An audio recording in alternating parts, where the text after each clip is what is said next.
Hello dear students, hello बच्चा लोग, कैसे हो आप सब। आई होप आप सब बहुत ज़्यादा अच्छे होंगे।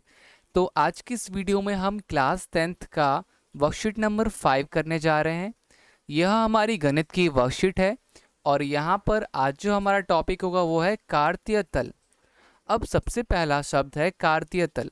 अब ये कार्तीय तल क्या होता है तो ज़रा देखते हैं बच्चों। इस पूरे चीज़ को हम कार्तीय तल कहते हैं, ठीक है।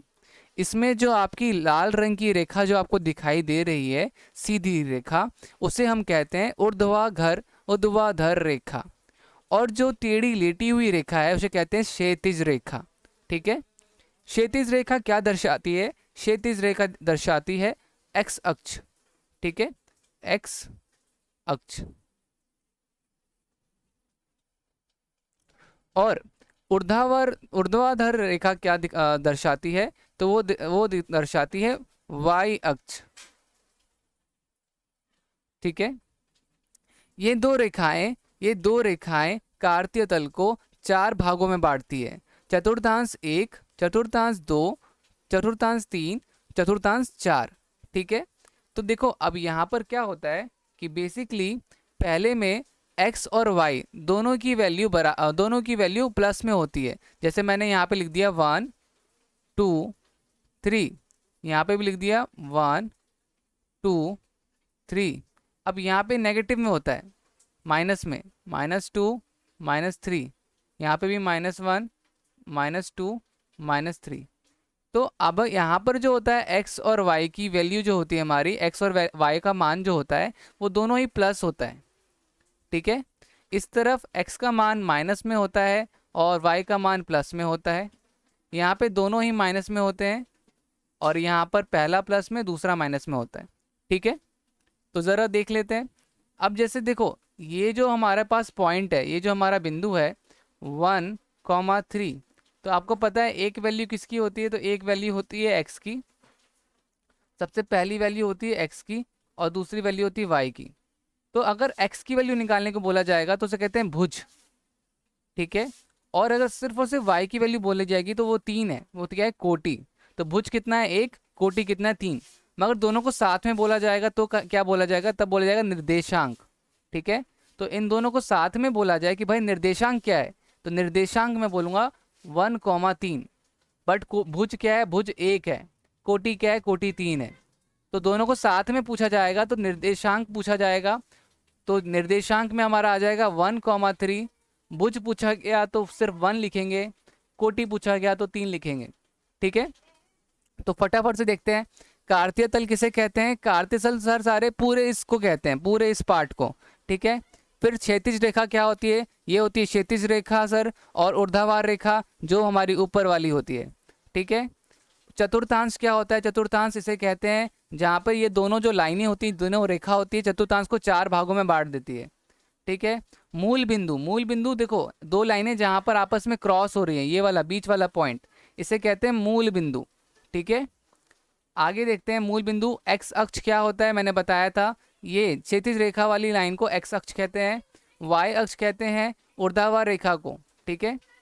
इसके बाद आपका निर्देशांक बता दिया, भुज बता दिया, कोटि बता दिया।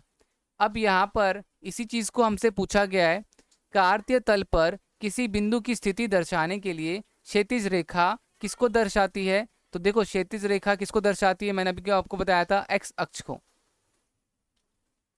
एक्स अक्ष।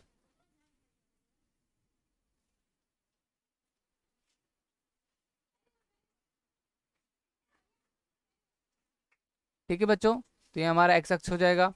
और इसके बाद आपका सेम, आपका जो कार्तीय तल पर किसी बिंदु की स्थिति दर्शाने वाली ऊर्ध्वाधर रेखा को क्या कहते हैं? तो वाई अक्ष कहते हैं,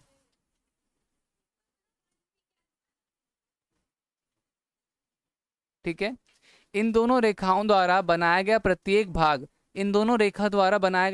भाग को क्या कहते हैं? तो चतुर्थांश कहते हैं,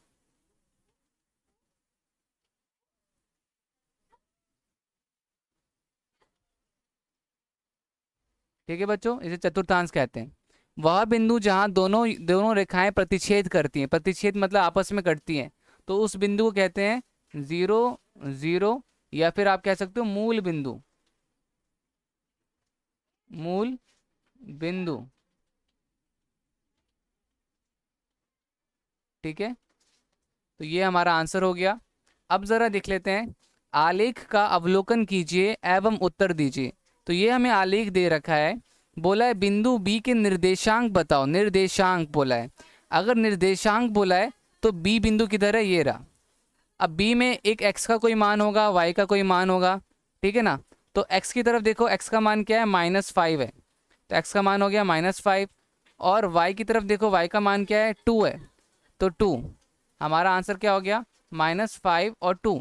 बच्चों ध्यान रखना, अगर बिंदु बी का क्या पूछा जाता, भुज पूछा जाता, तो हम सिर्फ बोलते -5, और बिंदु बी का कोटि पूछा जाता तो हम बोलते 2। बट यहाँ पे निर्देशांक पूछा गया तो दोनों को साथ में लिखा हमने। ठीक है, ये हमारा आंसर हो गया। सेकंड में है बिंदु सी के निर्देशांक बताओ। बिंदु सी, सी किधर है, ये रहा।